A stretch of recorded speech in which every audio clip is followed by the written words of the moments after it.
1.4 question number 10 type third. Type third is also same like that one. First group will shift in type 2 then type 1.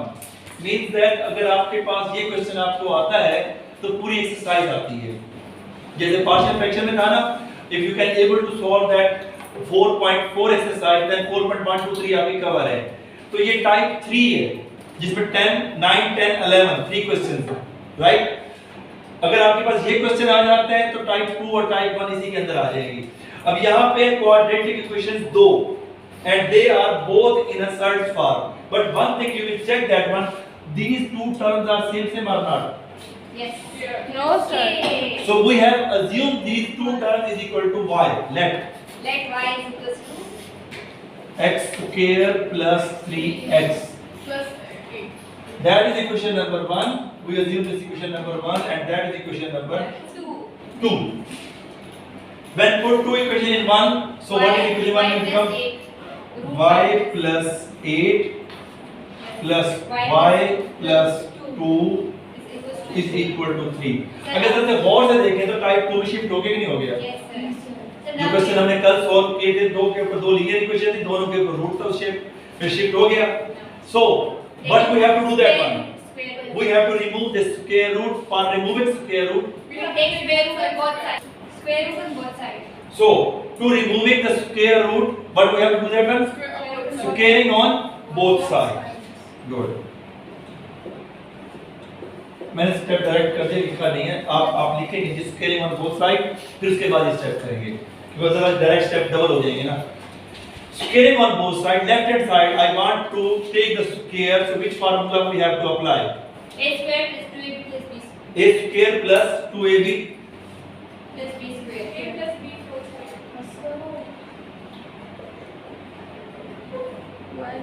A square Plus 2ab plus b square भी लिख सकते हैं पहले, okay. ताकि फिर वो root वाला बाद में रह जाए.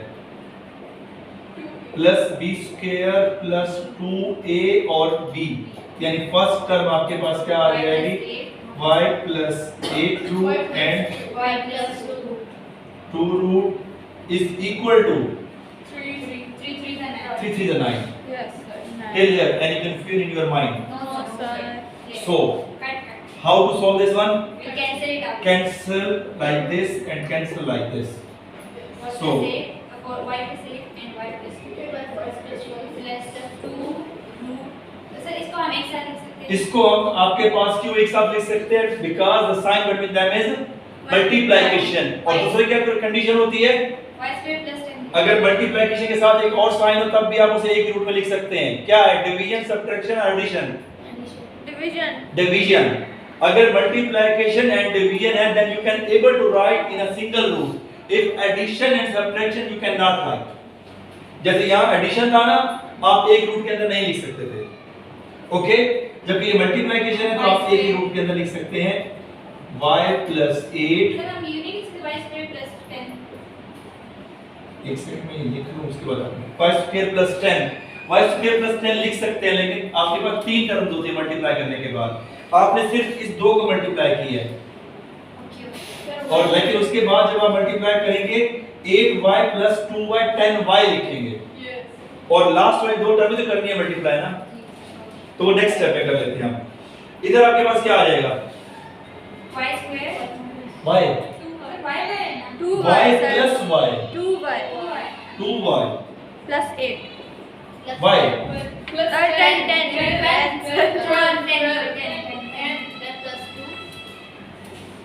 then can I able to write y square? Yes, sir. Then 8y. 10. अगर 8y. 8y आपके पास सही है, लेकिन if you want to solve the direct, the rule is that जब 8y को से मल्टीप्लाई करेंगे क्या आ जाएगा? 8y. और जब 2 से मल्टीप्लाई होगा तो 2y 10y हो जाएगा नहीं हो जाएगा? It means that add these both terms, ये दोनों टर्म को क्या करें आप?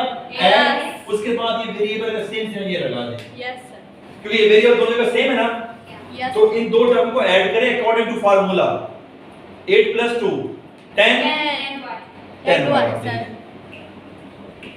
ये आपके पास फार्मूले के थ्रू बता रहा हूं. If you are confusing to use the formula then expand 8y then plus 2y then 16. Okay, sir. Last को मल्टीप्लाई करेंगे लास्ट के साथ then 16, sir.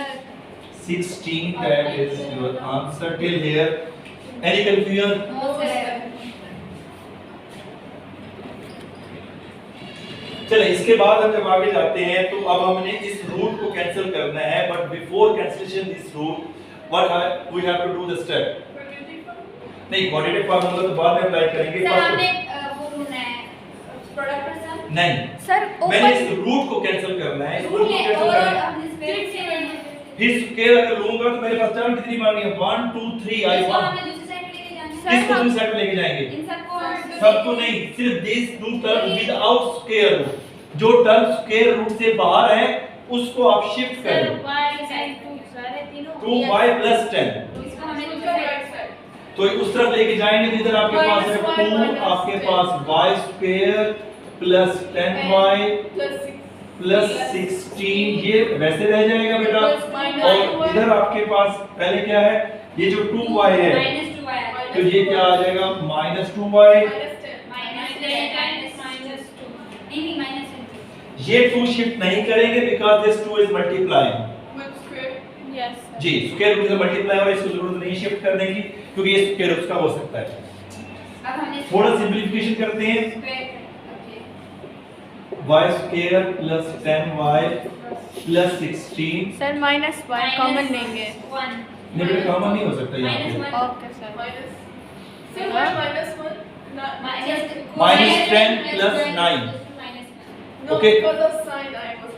Okay, is that clear? Yes sir Now there are only 2 terms. Here we can easily take it square.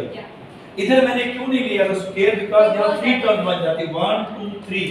तो यहाँ a + b whole square का formula लगाया था तो फिर आपको लगाना पड़ता a + b + c whole square का फार्मूला। क्वेश्चन बहुत लेंथी हो जाता। दैट्स व्हाई हमने इसको पहले सिंपलीफाई किया। अब हम इसका ले लेंगे स्क्वेयरिंग ऑन बोथ साइड। जब स्क्वेयरिंग ऑन बोथ साइड लेंगे तो ये लेफ्ट हैंड साइड स्क्वायर और ये राइट हैंड साइड स्क्वायर। क्योंकि टाइप 2 चल रही थी, अब टाइप 2 के बाद अब टाइप 1 आ गई है। टाइप 1 में एक साइड पे रूट होता है और एक साइड पे रूट नहीं होता। मैंने आपको बताया था ना कि टाइप 3 के अंदर टाइप 2 भी आ जाएगा, टाइप 1। थर्ड में हमने जब ये शो किया तो टाइप 2। टाइप 2 के बाद एक के ऊपर रूट है, एक विदाउट रूट है, दैट इज टाइप 1। ठीक है, 2 का square 4 square root cancel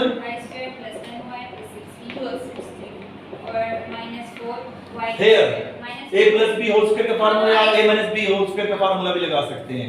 a + b का देंगे देखिए अगर यहां से माइनस दोनों में कॉमन लिया जाए तो स्क्वायर की वजह से माइनस क्या हो जाएगा?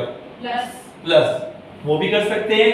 अगर आप फार्मूला माइनस का लगाते हो तो वो भी सही है। What do you want?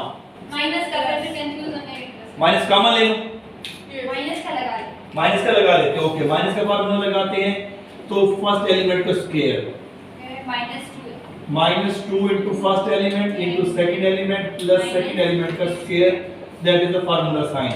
तो सेकंड एलिमेंट क्या है? 1, क्योंकि माइनस ये फार्मूले का यहाँ आ गया है तो यहाँ भी क्या आ जाएगा? -2y यहाँ 1।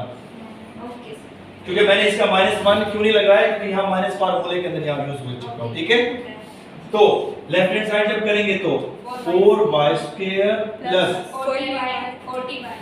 40y, फिर आगे नहीं आता हूँ 64 सर मुझे आता है 4y² प्लस हो जाएगा minus into minus 4y 1 plus 1। क्या करें सबको?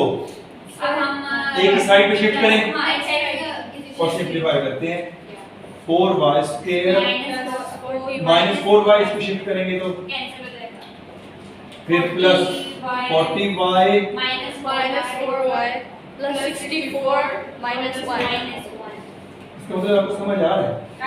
माइनस ठीक है, 40 - 4 36 सर और ये है 63 इक्वल 0। हमें चाहिए y की वैल्यू, पहले y की वैल्यू निकालेंगे। जब y की वैल्यू निकाल लेंगे तो अगेन हम x की वैल्यू पुट करके सिंपलीफाई करेंगे। अब बेटा आपके पास y की वैल्यू हमारे पास क्या आ जाएगी? -63/36। 3 के टेबल पे कट होते हैं? सर 9 के नहीं 3 के टेबल पे कट होता है ना? शायद यस 21 और नीचे आपके पास 12 बल्कि 6 की टेबल पे भी आप करें 9 पे करके यस सर 7/4 आता है ना?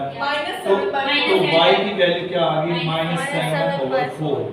अब आप क्या लिखेंगे from equation 2 y is equals to ये वैल्यू इसकी पुट करेंगे या put the value of y x yeah such one put the value बस आगे उसके बाद आप कर लेंगे सिंपलीफाई कर put the value of y y from equation 2 equation 2 में y की वैल्यू क्या थी बेटा x square plus 3x. Good ये आ गया इसकी वैल्यू पुट की x square plus 3x is equal to -7/4 4 divide और इस तरफ आगे क्या हो जाएगा Multiply. मल्टीप्लाई करेंगे तो 4x square plus 12x is equal to -7 इसे उठा के इस तरफ लेके आए 4x square plus 12x plus 7 is equal to 0 अब इसके आगे आपने बनाने हैं फैक्टर क्वाड्रेटिक फार्मूला लगाने आपकी मर्जी है फैक्टराइजेशन यूज करने आपकी मर्जी अगर ये मजीद हो रहा हो फैक्टर्स बन रहे लेकिन फिर भी हम क्वाड्रेटिक फार्मूला लगा रहे तो लगाएं हो जाता है because quadratic formula is for the both of them अगर फैक्टराइजेशन भी होती है तब भी क्वाड्रेटिक फार्मूला है जहां क्वाड्रेटिक फार्मूला फेल हो जाता है सॉरी फैक्टराइजेशन मेथड फेल हो जाता है वहां क्वाड्रेटिक फार्मूला अप्लाई होता है ठीक है a equals to 4x squared, b equals to 12x. a is equal to 4 b is equal to 12 c is equal to 7 then use the quadratic formula then this question is complete अभी आपके पास ये थोड़ा सा incomplete है अगर यहां तक किसी बच्चे के ज़हन में कोई क्वेश्चन है तो you can ask everyone is clear Yes, sir. Okay